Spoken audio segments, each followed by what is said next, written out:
ever blowing bubbles, pretty bubbles in the air.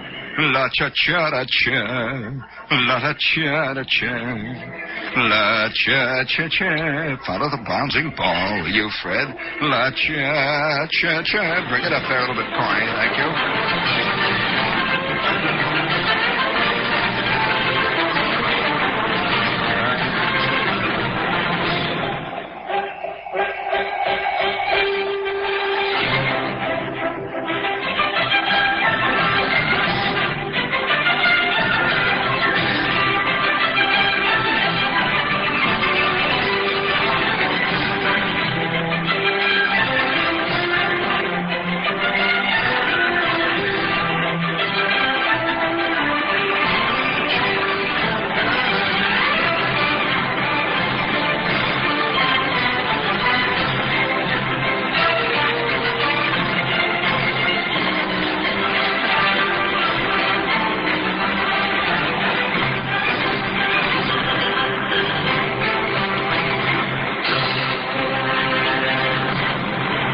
Just 3 days ago, I'm lying in my sack, see. I say this by way of preface so that you will understand why I am slightly disoriented tonight. For the past 2 weeks, I have been in the Middle East. I have been as far removed from the world and the reality of New York and mid-20th century Americana urbanis as it is possible to be without perhaps being at the sea of tranquility on the dark side of the moon. I am lying in my sack. See, you already in there? Oh, yeah, just sneak it in there behind me. Say, okay. I am lying in my sack, and there is a hot desert wind blowing in off the long, gray, brown, gold reaches of the Negev. It's 2 o'clock in the morning, and off in the darkness, I can see the low outline of the Moab Mountains just across the border in Jordan. I've got my transistor radio quietly weaving its way between the night-flying insects and the sound of the Middle East. This is just laying there like a heavy cloud all around me. Yeah.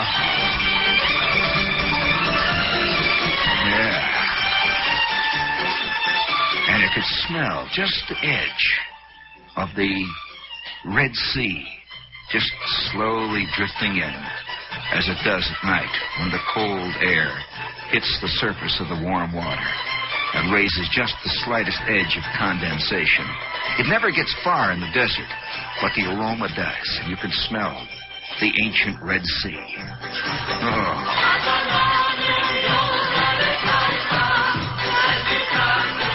And hour after hour, those sounds through the dark night air. Radio Jordan. Radio Iraq. Radio Damascus.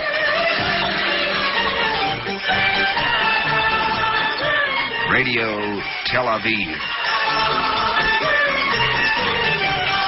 Hour after hour. And you can see in the moonlight, and I was there the night of the full moon just a few days ago, you can see a Bedouin tent outlined against that black cloud that lays along the side of one of the low sloping hills. A Bedouin tent. And grazing in the unyielding sand just beside the tent itself are 2 tired camels, 45 goats, 2 sheep, and what appears to be a small one-legged man.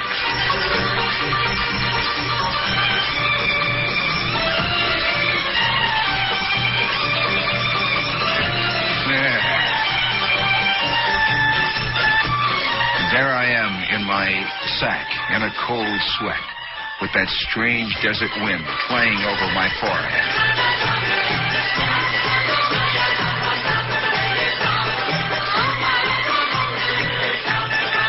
Yeah. And the moon hung high. And the next morning I was in 12 fathoms of Red Sea. Just let it go into the next one, Corny. That's it. They all sound the same. That's one thing about Middle Eastern music. It's like salami. see what I mean?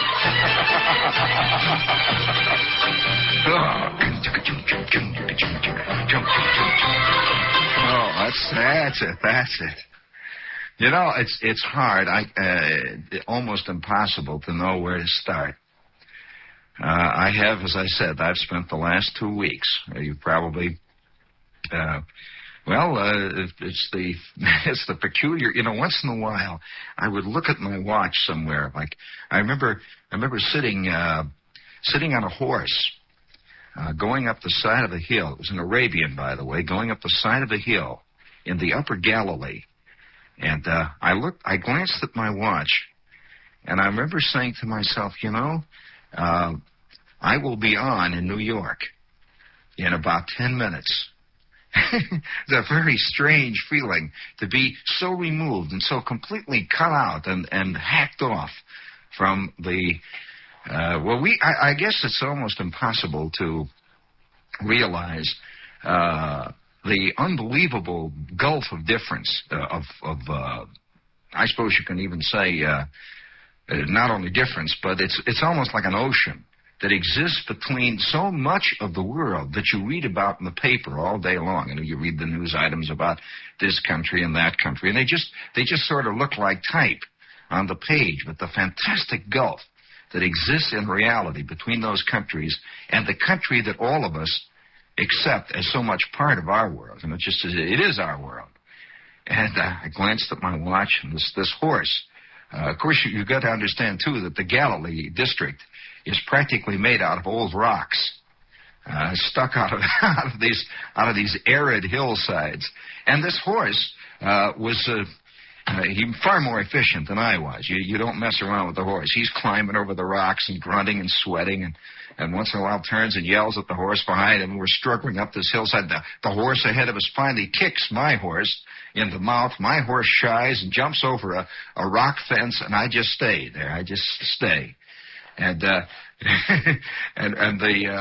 this strange world, which is so completely removed from our world, not really strange. Once you're in context with it, it is our world that becomes strange then. And I guess that's really the keynote of the human animal. We are infinitely adjustable. Infinitely and almost totally adjustable to almost anything that occurs to us. Today we accept moon travel. I know people don't even look at the television any longer. Pictures are coming back from the moon, and they're bugged because the Beverly Hillbillies are being preempted. We're so. Wait! A few years, there'll be a little Venus probe landing on Venus, and it'll be sending back pictures of another planet, and people will be complaining that it will be cutting into the news, for example, which is the ironical part of it. We constantly confuse Walter Cronkite with the news, or we confuse Brinkley and Huntley with the news, as though the news exists in a separate world from those two. And so I'm lying on my sack there, you see, and I can smell. Oh, there's another thing about the Middle East, I remember doing a show on this a couple of years ago. The first time I went to the Middle East, which was in the late 50s. I went through Syria and Lebanon. And one of the things that I always remember about the Middle East, something you never hear about, is the smell of the Middle East. It has a distinct smell no matter where you go. Whether you're in Haifa, whether you're in Tel Aviv, or whether you're in even Jerusalem or Nazareth, or you get to a place like a small desert outpost. That, by the way, is one of the most exciting of all experiences to a modern man involved in today's urban world, is to get into a real outpost. Now, I'm not talking about I suppose you might say the romantic picture that we have of the kibbutz, but I'm talking about a genuine desert outpost. And there were 2 or 3 of them that I was able to be involved with or touch on briefly, going through the Negev desert. And I remember one scene. You want to see a typical desert scene? Weird. I have this in my pocket here. With a peculiar sense of humor. I'm driving, we're in a Land Rover, And I'm driving, well, that's about it. It's a desert, man. You don't drive through the desert, believe me, in your Impala. And so we're driving. This is really rough country. I don't, whether there is a more bleak, peculiarly beautiful desert anywhere in the world than the Negev. Strange desert. And it's like it lies in a trough. And off to your right, there's this mountain range that rises a couple of thousand feet, and there's stark mountains. There's no trees, no vegetation, no green. And way off to your left, you see this other mountain range rise up, and that mountain range is in Syria or Jordan, depending at the point where you're in the Negev at that time. And the Negev is lying like a big trough, just lays there. And you can smell the sand. It's been baking now for 40,000 years. And there have been one caravan after the other go over this, one invasion after the other, the Turks and the Romans, and it just goes on and on and on and on. And always the Negev is just there. It doesn't care who's doing all the running and the yelling. The Negev desert remains the desert, no matter what. I think this is one of the things that gets you about the desert. And so we are driving along, myself and this guy that I'm with. We're driving through this rough single-track road, and the sand rolls on. And off in the distance, you see camels. One thing about animals, by the way, animals are non-denominational. An animal does not know from being a Catholic, from being anything. He does not know he's an American French poodle, for example. Does not know he's an American French poodle. Not a bit of it. And I see these camels off, slowly moving in a low growth of what looked like to me a western mesquite, but it wasn't. It was a local version of a low plant life that grows in the desert.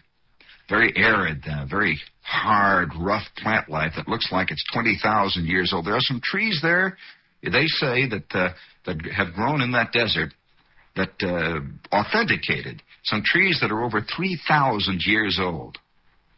Just fighting that weather all the time. And these camels are moving in and out of the trees. Totally wild, nobody tending them at all. You see no Arab, nobody with them.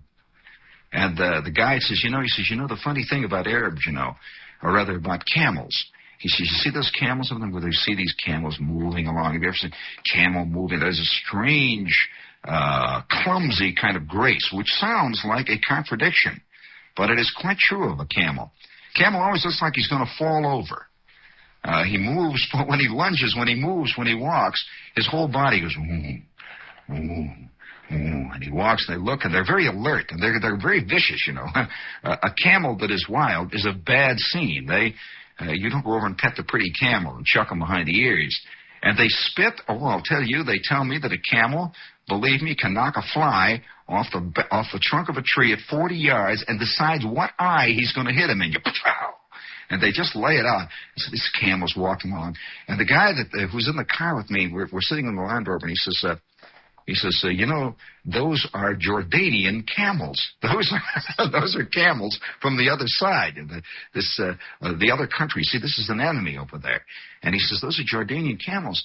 And I says, yeah. He says, well, you see, they won't breed over there. That particular area there, they come here to breed. He says, so they just come down here and they walk along, and this is where they breed. And he says, and then they go back. And so there's this strange intercourse in the middle of the jungle, or rather in the middle of the desert. So we drive along about maybe 50 or 75 miles, and here is this peculiar vignette by the side of the road. There is a brick house, and it is baked. It's not a house, really. It's like a little station of some kind. Obviously, it's just a little it's just a little brick square building with a tin roof. It's sitting right there beside the road. Oh, and that sun is baking down. They say that the temperature hits sometimes during the really hot weather around 140 to 145 degrees. This is one of the hottest spots in the entire world, We're not more than 9 miles from the Dead Sea, which is the lowest spot anywhere in the world. And the temperature is just unimaginable.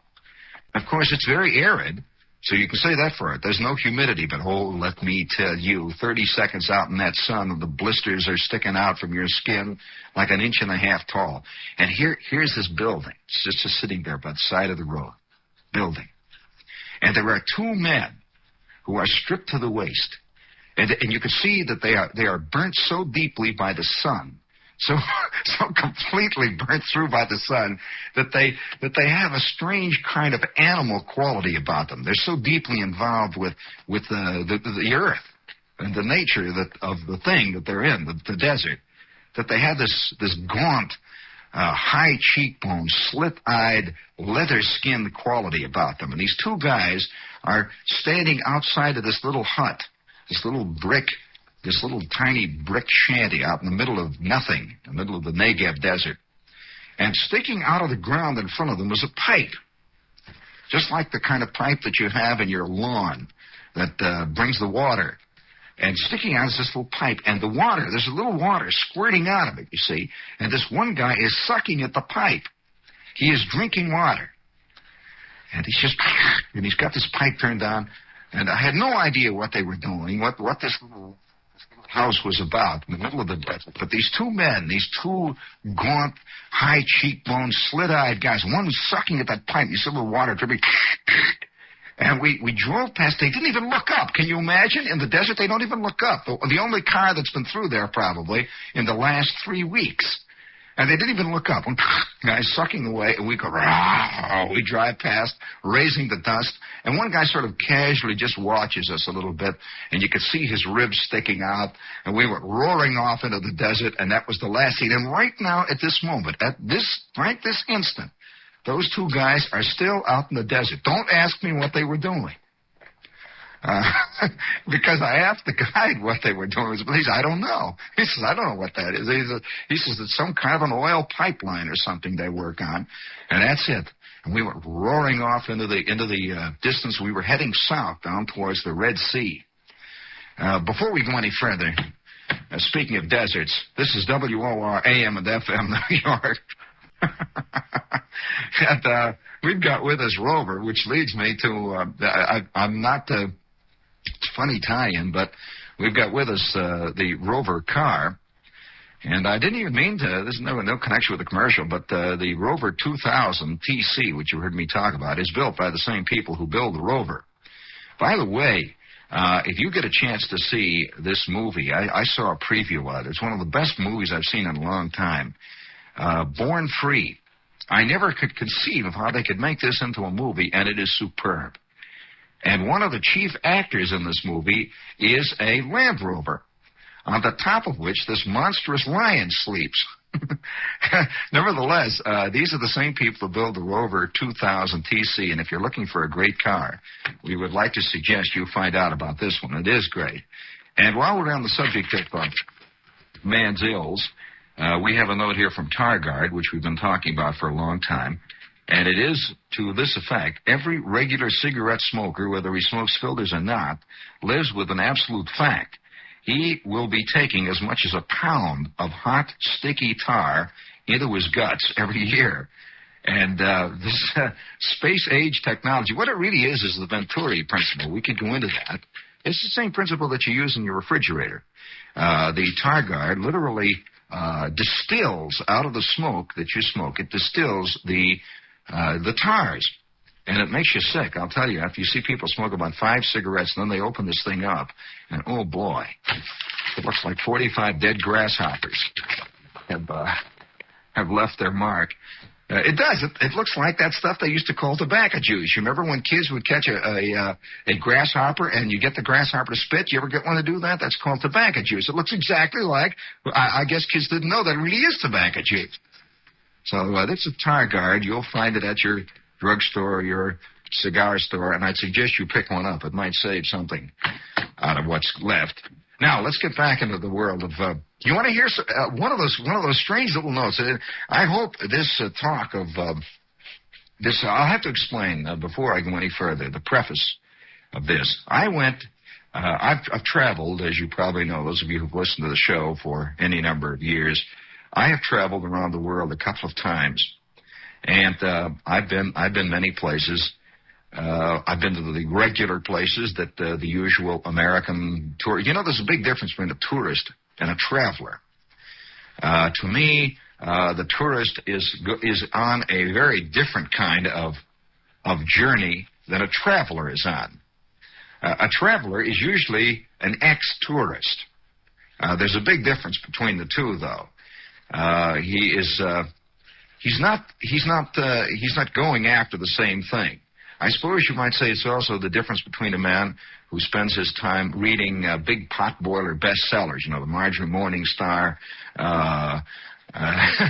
the Rona Jaffe type turkey, as opposed to the person who is interested in literature. There's a big difference between, and yet they're both reading, you see. They both can be called book reading.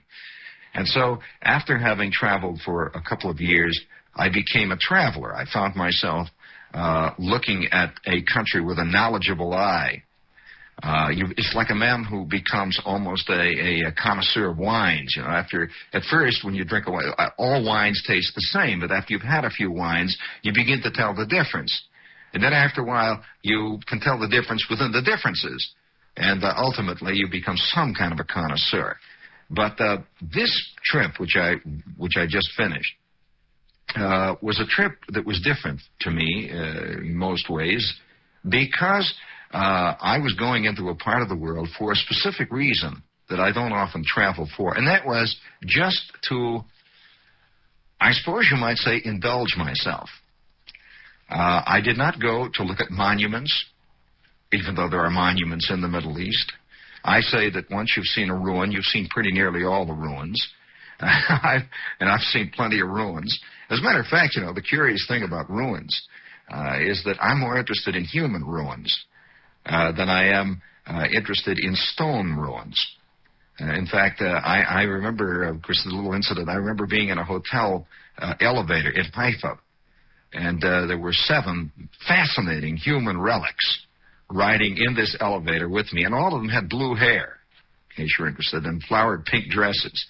And they were on a tour. And you can understand after you're in a country for a while why so many countries begin to have a very bad attitude, or let's put it this way, a jaundiced attitude towards the American.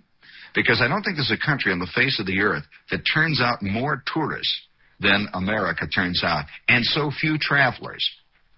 We turn out tourists almost like Detroit turns out cars, and they all have the same guidebook in their hand.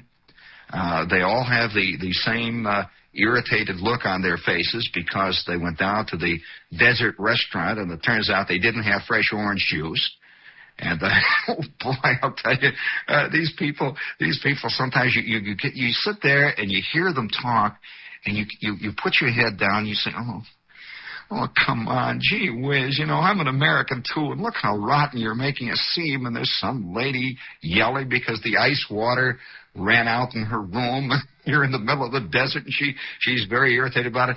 And so ultimately you begin to have this sense of why don't, I think there ought to be some campaign to educate Americans before they go overseas to somehow at least keep your mouth shut for a couple of minutes. Don't look out over the Mediterranean and say, you know, I think Jones Beach is better. I actually heard that. Now, I'm not arguing whether it was or it wasn't.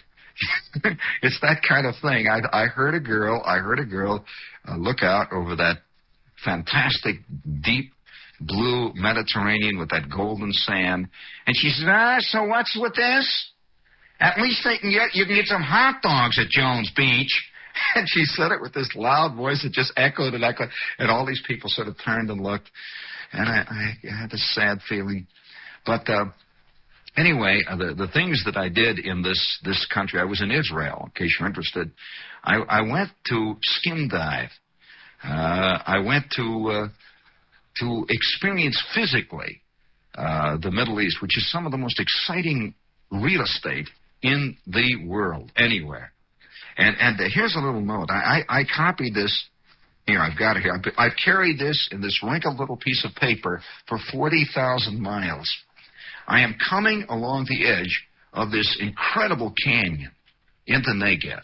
It is a canyon that looks like the granddaddy of all canyons. The sheer drop-offs of the cliffs drop maybe 1,500 feet down to this canyon floor, absolutely arid. There isn't a blade of grass that's in sight, and the horizon is 400 miles all around you, and that brassy sky hanging over it. And here's this fantastic cavern, and you can see the road that you've come over stretching like a snake on and on and on and around and on until finally it disappears in this great gully that goes on. It's called a wadi. It's called there's a gulf, a great crack in the earth that goes all the way up through somewhere just off the coast of Europe, cuts down through Turkey. The geologists have charted this, goes down through the ocean, cuts over Africa, and ends somewhere in the middle of the Negev. If you took the earth, just looked at the earth as a globe, there's a crack in it. And this is part of that fantastic crack. Well, here it is. It's just laying down, and the sun is beating down. We've come through this long thing, and we've slowly inched up the side, this spiral trackway that leads up the side of this precipice until we've reached the top of this thing. And there, sitting right on the top, that greatest location you've ever seen in your life, incredible location for a little coffee shop. It's perched right on the edge of this cliff. And it's got this little patio. You go out on it. It's got a few camp chairs, and you are literally looking straight down 1,500 feet. And you can look out over this gully that stretches for hundreds of miles on all sides. You see a truck moving down through, endless way, and a little cloud of dust behind it. Well, here's this thing, and off to the left you can see the hills of Jordan, the enemy. And there it is, just laying in the sun, hot and silent, nothing. And we walked up to the doorway of this place. It's a little stone enclosure. There's a little glass door, and we pulled this thing in. And we walked in. Here's the owner sitting there with one of his friends. And they're sort of leaning over a cup of Turkish coffee, which, by the way, after you drink for a week or so, you get so that you wonder how you ever drank any other kind of coffee, in case you're interested in. That side of it. And they're both drinking this coffee. And you can see the sun crashing in through the windows all around this place. It's dead silent, not a sound. And I walk in and I order my coffee. And I go to the John. And on the way back out of the John, here's a blackboard hanging where they write the menu. And here is a thing written on the blackboard. He has written it in chalk. Listen to this. Give me a little of that music. Just sneak in a little bit. Listen to this. Hot. Ooh, the sun is roaring down. Absolute silence. Nothing. You're in there. You're in the last, they call it the end of the world, as a matter of fact. They literally refer to it in that area as the end of the world. And here, written on his blackboard in chalk, is the line, "You are in the Negev desert." And then he continues, "Little water, little electricity, little transportation, little manpower, little food." And then the next line, "Big trouble daily." And then he ends it, "Please think of all this before you complain."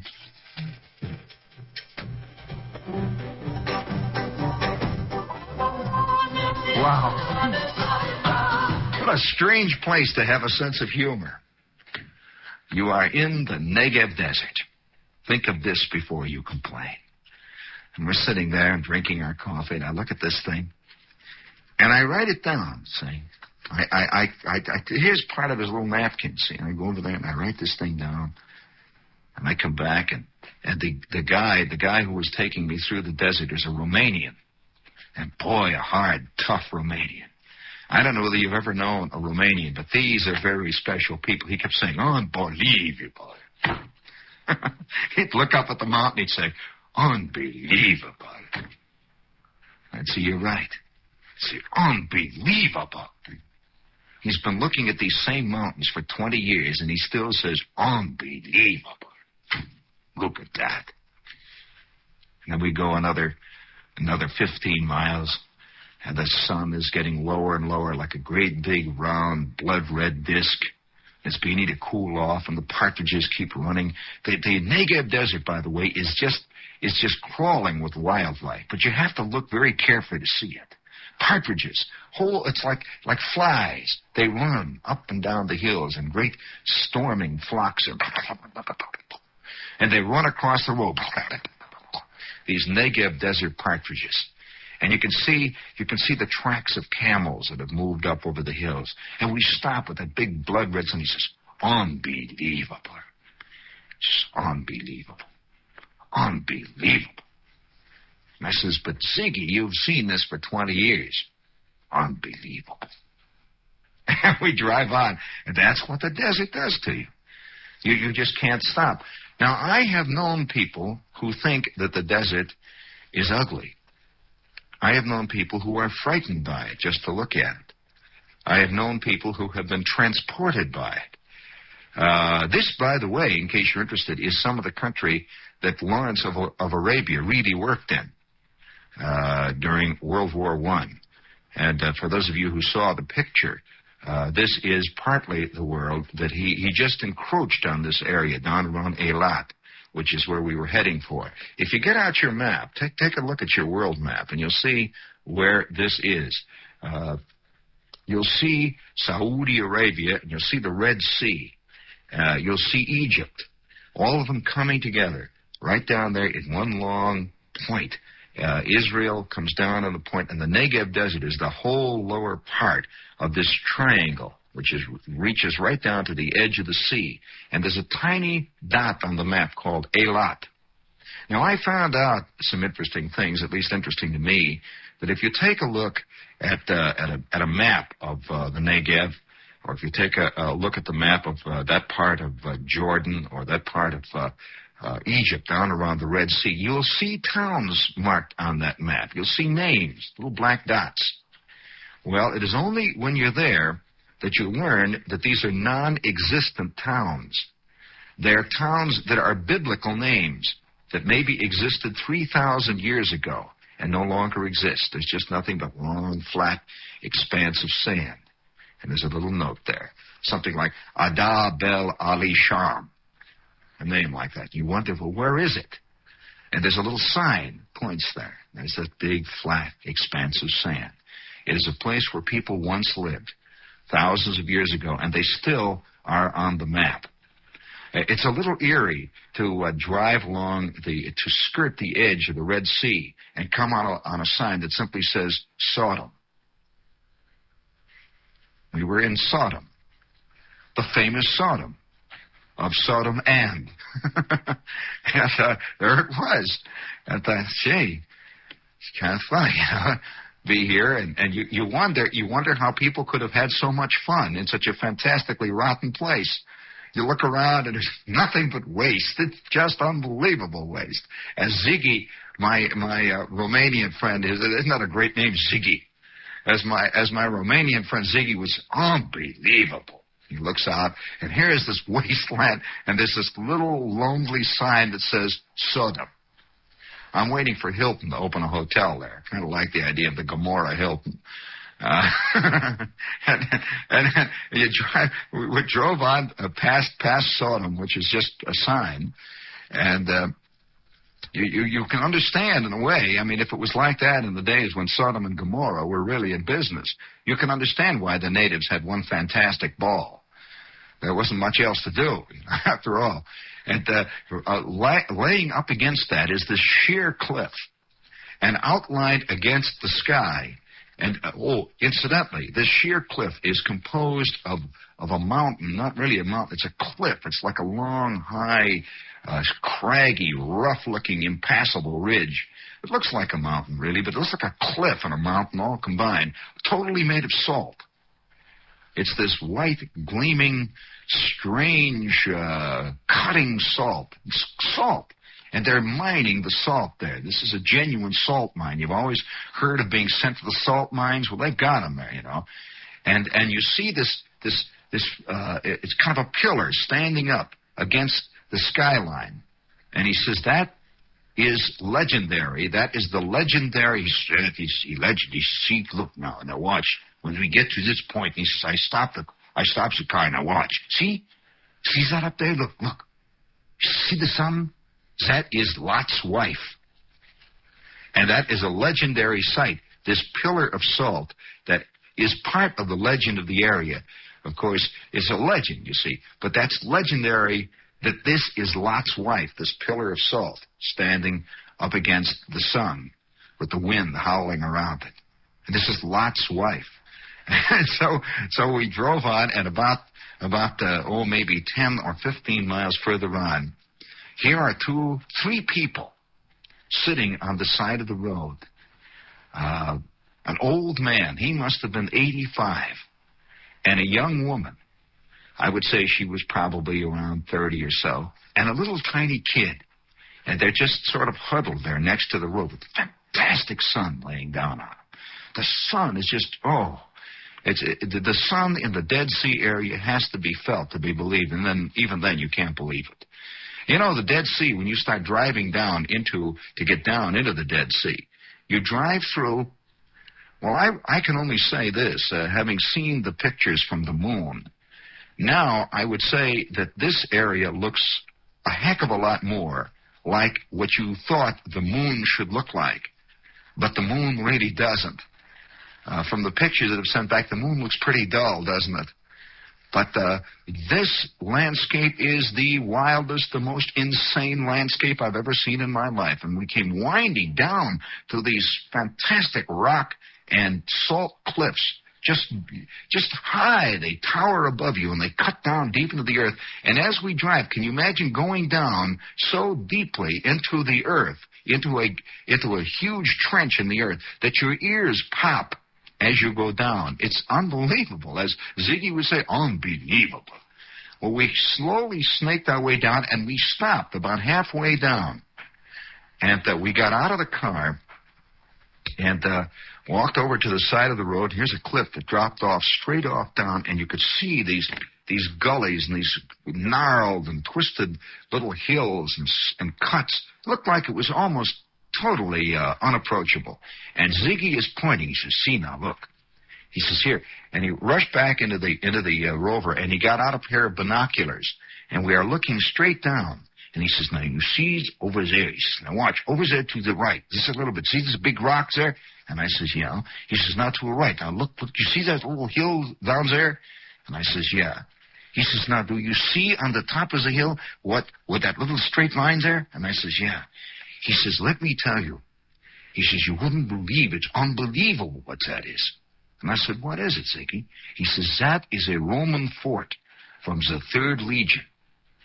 He says, one day when my army unit, we were working through this area. He says, and during the war, they always call it the war, this great war that they had with the Jordanians and the Syrians. He says, we were on patrol down there, and we discovered this Roman fort. He says, and it is there. You see it down there?